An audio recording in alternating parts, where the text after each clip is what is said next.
Hello students. ICSE board में periodic table के बहुत सारे क्वेश्चन आपसे पूछे जाते हैं, तो एक इम्पोर्टेंट टॉपिक है जिसके लिए आपको पीरियोडिक टेबल की बेसिक नॉलेज इस सेशन में हो जाएगी। तो जिन्होंने चैनल सब्सक्राइब नहीं किया कर लीजिए और वीडियो पसंद आए तो लाइक करके जरूर जाइएगा। चलिए स्टार्ट करें आज का अपना session without wasting any time. This is the periodic table. Periodic table किस लिए बनाया गया था? ताकि हम एक एलिमेंट की स्टडी करें और उस जैसे जितने भी एलिमेंट हैं उनको एक साथ हम ग्रुप में रखें और उनको समझ पाएं कि भाई उनमें क्या सिमिलैरिटीज हैं। तो एक को पढ़ लिया तो बाकी सब के बारे में हमें वो सारी चीज़ें पता चल जाएंगी। तो चलिए मैं आपको कुछ इसकी बेसिक बातें बताता हूँ। सबसे पहले अगर मैं ऐसे जाता हूँ, आप देखिए इस लाइन में ऐसे जाऊंगा, this one one, this one two, three, 4, 5, 6 and 7। ऐसे हॉरिजॉन्टली जब ये अरेंज होते हैं इनको कहते हैं पीरियड्स। अगर हम हॉरिजॉन्टली देखेंगे तो पीरियड्स हो गए, लेकिन अगर वर्टिकली जैसे 1 2 3 4 5 6 7 8 9 10 11 12 13 14 15 16 17 एंड 18, ये 18 इसमें ग्रुप्स होते हैं। तो जो आपका पीरियोडिक टेबल है वो it's all divided between groups and periods. तो 7 पीरियड एंड 18 ग्रुप्स में डिवाइडेड होता है आपका पीरियोडिक टेबल। अब यहाँ से आप सोचोगे सर यहाँ तो दो अलग से ये भी आपको पीरियड दे रखे। नहीं बच्चों, ये पीरियड नहीं है। What are these? ये यहाँ देखिए खाली स्पेस दिया है, मैंने बनाया, यहाँ एक खाली स्पेस मैंने बनाया, इन स्पेस के बीच में आते हैं ये। तो ये जो पहली वाली लाइन है ये है यहाँ यहाँ आएगी। तो आप देखिए किसके बीच में है, यहाँ बैरियम और एफनियम के बीच में, ये बैरियम और ये एफनियम के बीच में आती हैं। तो ये सीरीज, ये सारे जो एलिमेंट्स है यहाँ इसके बीच से निकले हैं।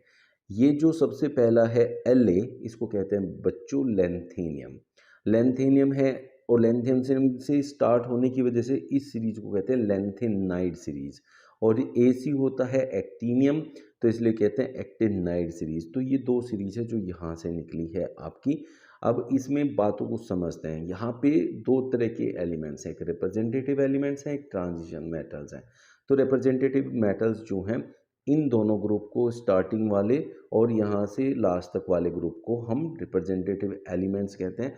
क्यों इनको रिप्रेजेंटेटिव एलिमेंट्स कहते हैं? बिकॉज उनको जनरली हम स्टडी करते हैं, तो ये मेन ग्रुप एलिमेंट्स भी हमारे कहे जाते हैं, इसलिए हम इनको रिप्रेजेंटेटिव एलिमेंट भी कहते हैं। ये हमारे यूज्ड होते हैं सबसे ज़्यादा। आउटरमोस्ट सेल इनकम्प्लीट है बट एक सेल, जबकि यहाँ आउटरमोस्ट सेल इनकम्प्लीट है, दो आउटरमोस्ट सेल। तो इसलिए हम बात करेंगे जो आपकी क्लास 10th में है वो है सिर्फ 1 से लेके 18th ग्रुप में, पहले दूसरे 13 14 15 16 17 और 18 ग्रुप्स। तो हम सिर्फ इनकी बात आज करेंगे और इनके बारे में आपको बताएंगे इनमें क्या क्या होता है। पहले जो ये दो आपके पास ग्रुप है बच्चों, इन दोनों ग्रुप को हम कहते हैं, ये मेटल्स है, मतलब मोस्ट रिएक्टिव मेटल्स हैं। तो पहला जो ग्रुप है this group is called alkali metals. ये एल्केलाई मेटल्स हैं जिसमें से एक एक्सेप्शन है, वो है हाइड्रोजन। हाइड्रोजन की आउटर मोस्ट सेल में एक इलेक्ट्रॉन होता है, उस वजह से उसको यहाँ पुट किया है, बट इसकी केमिकल प्रॉपर्टी जो है वो इनसे डिफरेंट होती है। तो except hydrogen these elements are known as alkali metals. अब क्यों कहते हैं इनको alkali metal? Because they form strong alkalis with water. वो स्ट्रॉन्ग एल्कलाइज बनाते हैं वाटर के साथ। अब स्ट्रॉन्ग एल्कलाइज क्या होता है? बेसेस सोल्यूबल इन वाटर, जो बेस सोल्यूबल होते हैं वाटर में उनको कहते हैं। तो इसलिए हमारे पास जो है ये बनाते हैं आपके एल्कलाइज। जो ग्रुप सेकंड है बच्चों ये वाला, इसको हम कहते हैं एल्कलाइन अर्थ मेटल्स।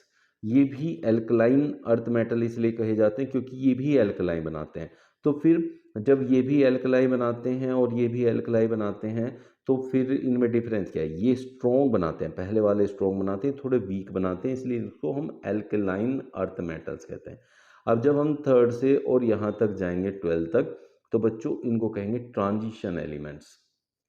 ठीक है, because all these elements of these groups are metals, they have their two outermost cells incomplete. दो आउटरमोस्ट सेल इनकम्प्लीट होती हैं, इसीलिए वो ट्रांजिशन एलिमेंट कहलाते हैं। बट ये सारे के सारे जो हैं आपके मेटल्स होते हैं, ये बात याद रखने की है इसमें। फिर जब हम ग्रुप 13 पे जाते हैं, ग्रुप 13 ये है बोरोन फैमिली, क्योंकि बोरोन से स्टार्ट हुआ इसलिए हम इसे बोरोन फैमिली कहते हैं। जो इससे नेक्स्ट वाला है ये है कार्बन फैमिली, कार्बन से स्टार्ट हुआ, ये नाइट्रोजन फैमिली होती है, नाइट्रोजन से स्टार्ट हुआ। ऑक्सीजन फैमिली, ऑक्सीजन से स्टार्ट हुआ, इनको हम कैल्कोजेंस भी कहते हैं, CHALCOGENS,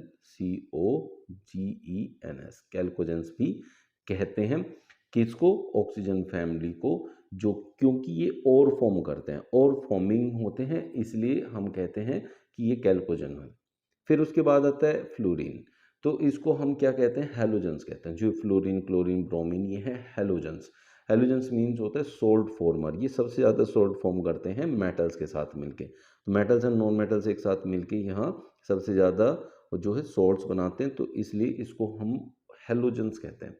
जब लास्ट के ग्रुप की बात करें तो ग्रुप 18 जिसको हम जीरो ग्रुप कहते हैं, तो ये क्या है, ये नोबल गैसेस है, या फिर हम इसको इनर्ट गैस भी कहते हैं। मतलब ये किसी के साथ भी जो है रिएक्शन नहीं करेंगे, और वो ना करने का रीजन होता है कि इनकी आउटर मोस्ट सेल जो है वो कंप्लीट होती है, इन्हें किसी के साथ इलेक्ट्रॉन शेयर करने की या फिर किसी के साथ इलेक्ट्रॉन बांटने की ज़रूरत नहीं होती है। ठीक है बच्चों, यहाँ तक किसी को कोई प्रॉब्लम है तो आप कमेंट बॉक्स में लिखिएगा, हम नेक्स्ट क्लास में इसको जो भी आपके डाउट्स होंगे उनको वहाँ इंक्लूड करेंगे। अब मैं इस पीरियोडिक टेबल की आपको कुछ ज़रूरी बातें बताता हूँ, जो कि आपको एक एग्जैक्ट आइडिया देगा कि व्हाट इज़ अबाउट ये पीरियोडिक टेबल, कि हमें क्या क्या चीज़ें माइंड में रखना है। जब भी आप पीरियोडिक टेबल देखेंगे उसमें सबसे छोटा जो पीरियड होता है दैट इज़ फर्स्ट पीरियड। ये एक बात ये हो गई आपकी, कितने ग्रुप्स होते हैं, कितने पीरियड्स होते हैं वो मैंने आपको बता दिया है। फिर तीसरी चीज़, एलिमेंट्स, जो कि पीरियोडिक टेबल में जितने भी एलिमेंट्स हैं वो आपके इंक्रीजिंग एटॉमिक नंबर के फॉर्म में अरेंज होते हैं। और एटॉमिक नंबर क्या होता है, number of protons, number of protons in any element. अब आप लोग बोलोगे सर प्रोटॉन और इलेक्ट्रॉन तो इक्वल होते हैं, बट इलेक्ट्रॉन हम दे भी सकते हैं किसी को और किसी से ले भी सकते हैं आयंस बनाने के लिए, बट प्रोटॉन्स उसके न्यूक्लियस में फिक्स्ड होते हैं, तो इसलिए हम हमेशा कहते हैं कि जो प्रोटॉन नंबर होता है, जितने प्रोटॉन होते हैं वही उसका एटॉमिक नंबर भी कहलाता है, फर्स्ट थिंग। सेकंड बात करेंगे तो जो आपके ग्रुप्स एंड पीरियड्स हैं वो मैंने आपको बताए, जो ग्रुप्स हैं वो आपके 18 हैं, और जो हॉरिजॉन्टल रोज हैं जिनको पीरियड कहते हैं वो 7 होते हैं। ठीक है बच्चों, अब आप ऊपर से नीचे आएंगे जब, तो यहाँ देखेंगे इनकी जो वैलेंसी है दैट विल बी सेम।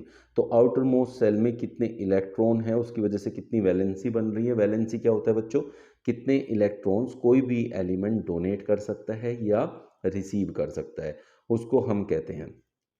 ऐसे ही करके अगर हम देखें तो जब हम एक ग्रुप में देखते हैं तो हर एक ग्रुप में जो वैलेंसी होती है वो सेम रहेगी, outer most number of electrons वो है सेम रहेंगे।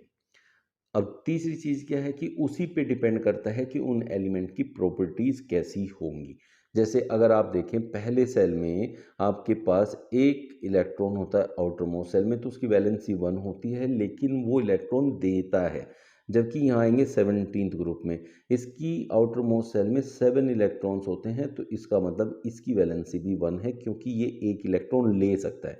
बहुत बच्चे कंफ्यूज होते हैं कि आउटर मोस्ट सेल में तो सर 7 है तो उसकी वैलेंसी 7 होगी। 7 तो कभी वैलेंसी होती ही नहीं है, वैलेंसी 4 से ऊपर जाएगी नहीं बच्चों।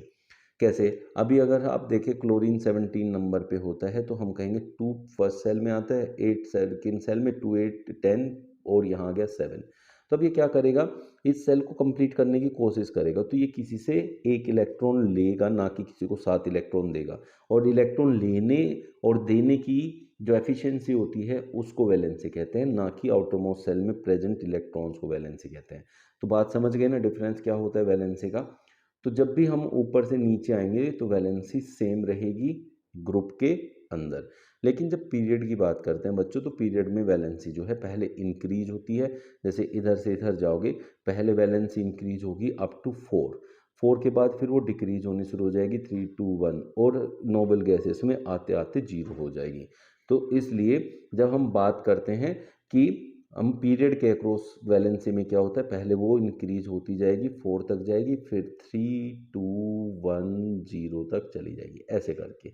तो वैलेंसी को ऐसे आप समझ सकते हैं।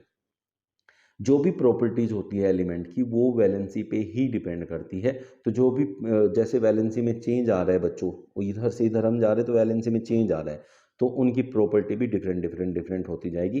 तो इनका कोई भी आपस में कॉम्बिनेशन नहीं बनेगा, तो ये सब अलग अलग प्रॉपर्टी के साथ होंगे। लेकिन जब ऊपर से नीचे आ रहे हैं, मैं कह रहा हूँ वैलेंसी सबकी सेम है, वैलेंसी सेम है, तो उनकी जो केमिकल प्रॉपर्टीज़ है वो भी सेम है, इसलिए हर एक ग्रुप में सारे एलिमेंट बिल्कुल एक जैसी प्रॉपर्टी के साथ मिलते हैं। समझ में आ रहा है बच्चों? कोई भी दिक्कत है तो कमेंट बॉक्स में लिख देना, और लाइक ज़रूर करना है सेशन को, और फॉरवर्ड कर देना बाकी दोस्तों तक भी। जिसको नहीं समझ में आए तो कमेंट बॉक्स में लिख देना। अब बात करते हैं कि जो आपके पास यहाँ ट्रांजिशन होता है मेटेलिक से नॉन मेटेलिक, ये मेटेलिक है क्योंकि इलेक्ट्रॉन्स देते हैं, और इधर नॉन मेटल्स आ जाते हैं, इधर ये नॉन मेटल्स आ जाते हैं। तो ये ट्रांजिशन जो होता है मेटल से नॉन मेटेलिक, ये आप देखने को मिलेगा across a period, note a group. Group में बिल्कुल सेम रहेंगी सारी चीज़ें। तो ये आपका एक बेसिक ओवरव्यू था किसका, आपके पीरियोडिक टेबल का। नेक्स्ट सेशन में मिलते हैं इसके क्वेश्चंस के साथ। थैंक्स टू ऑल, मेरे साथ जुड़ने के लिए बहुत बहुत थैंक यू। और बच्चों आप सब्सक्राइब कर लेना इस चैनल को, आपको आईसीएससी की बढ़िया बढ़िया सेशन यहाँ मिलते रहेंगे। Thanks to all.